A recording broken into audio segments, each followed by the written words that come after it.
suite de notre exercice et on va s'intéresser maintenant aux caractéristiques du moteur.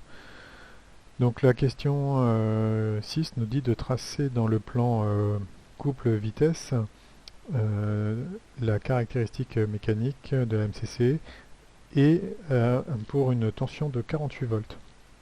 Du coup, on va se baser sur les équations que l'on connaît, U égale RI plus E, sachant que en fait ici j'ai bien ma tension U, la résistance interne du moteur et sa source de tension.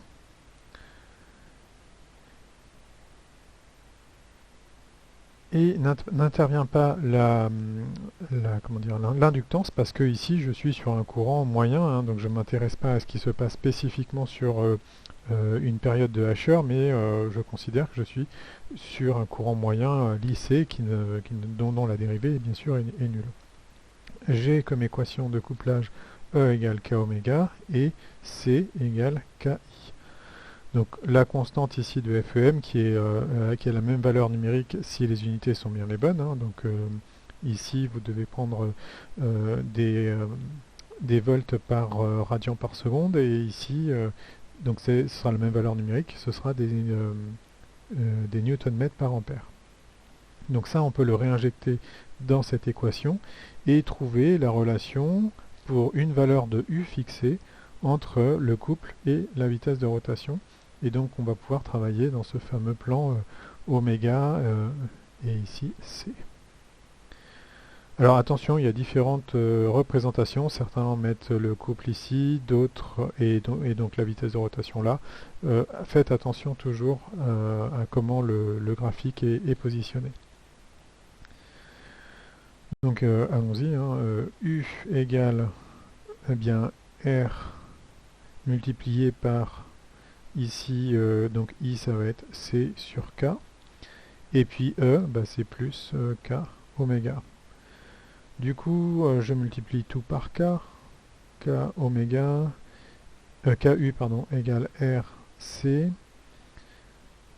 plus K oméga, K carré oméga. Je divise tout par R.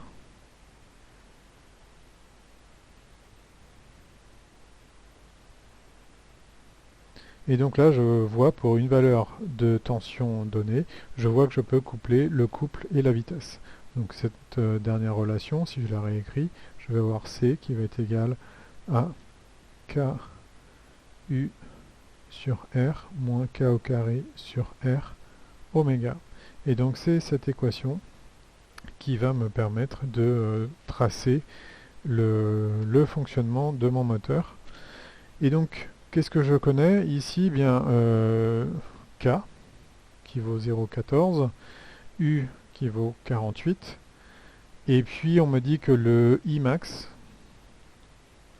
c'est 40 ampères, et donc à partir de là, bah, je peux, le R aussi, R c'est 0,15 ohms, et donc avec toutes ces valeurs, je peux les réinjecter, et on trouve la relation suivante, c'est-à-dire C égale 48,8, alors je vous laisse faire l'appli numérique, moins 0,131 oméga. Donc la question me demande de tracer les caractéristiques de fonctionnement.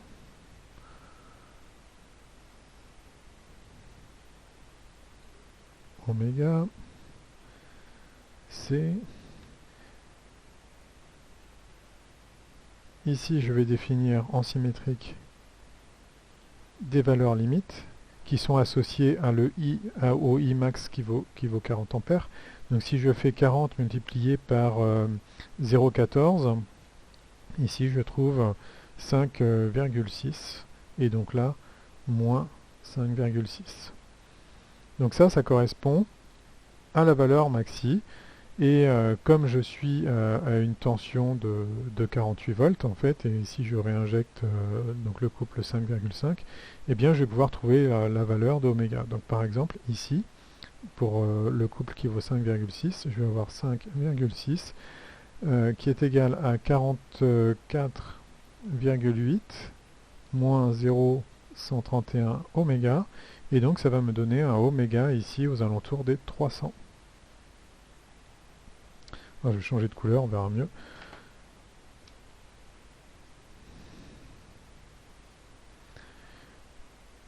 Ici, je vais avoir moins 5,6 égale 44,8 moins 0,131 oméga.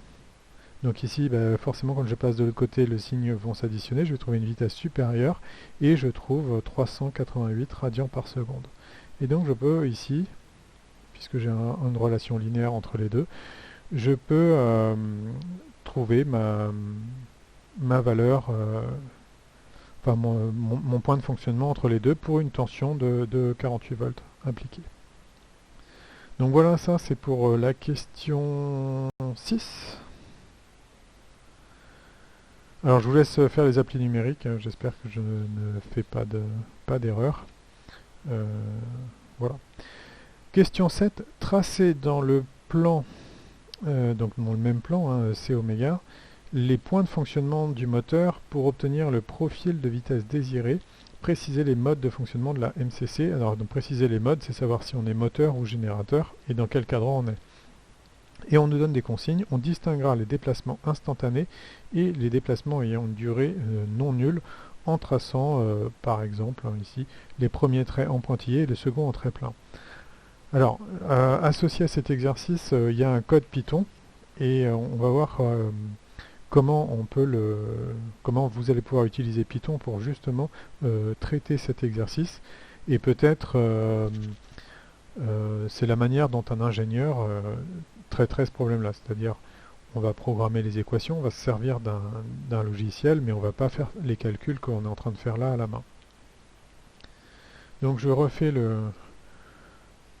un diagramme, enfin un plan oméga C, et en parallèle, pour qu'on situe bien les choses, je vais remettre le cycle qui nous est proposé, donc en fait V, l'évolution de la vitesse, le VC max, et puis les différentes phases. Alors là je vais couper un peu. Hein. Donc ici on était... alors ça dure 2 secondes je crois. Je dis ça de mémoire, je ne retrouve plus les chiffres. Ici je crois que ça dure 30 secondes. Et de nouveau, ici 2 secondes.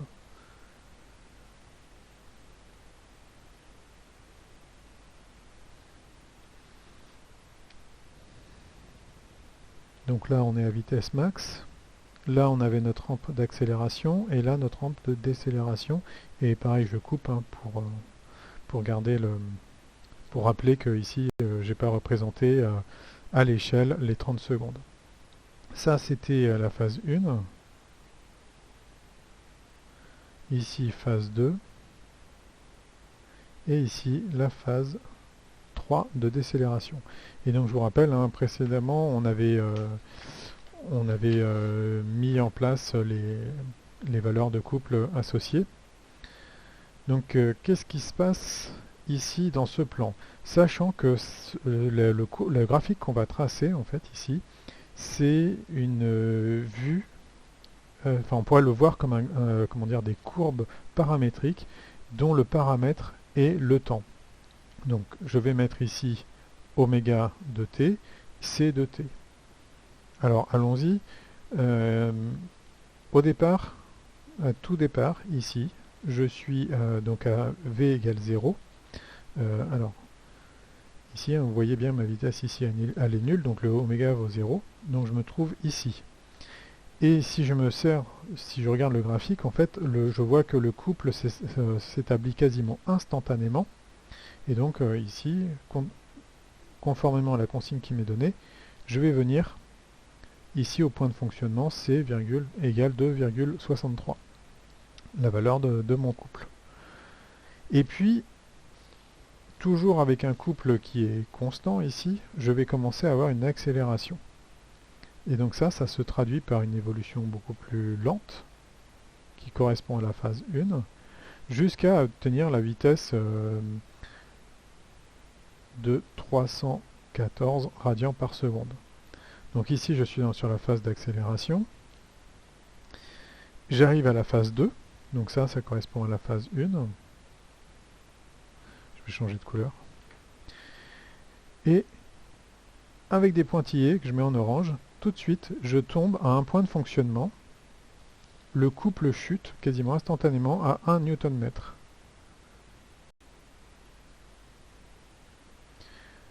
Et cette phase ici, donc dans ce graphique, cette droite ici se traduit simplement par un point. Pourquoi? Parce que je suis à oméga constant et à couple constant.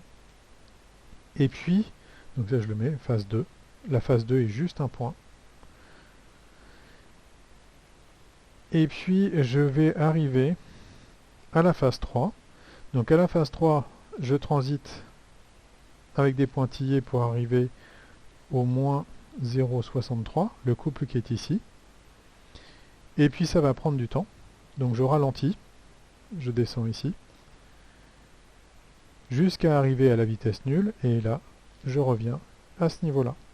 Donc voilà les différents modes de fonctionnement. Donc ici, je suis dans le cadran 1, Q1, pardon, et ici, Q2. Donc le cadran 2, et dans cette phase-là, je vais être générateur. Alors que ici, dans cette phase, je suis moteur. Voilà pour cette question qui nous permet donc de finir la question 7. Et puis le timing me dit qu'il va être temps de couper, et on va regarder donc la conversion énergétique dans une autre vidéo. Donc au rythme où j'avance, je pense qu'il faudra encore quelques vidéos sur cet exercice. Bon courage à tous.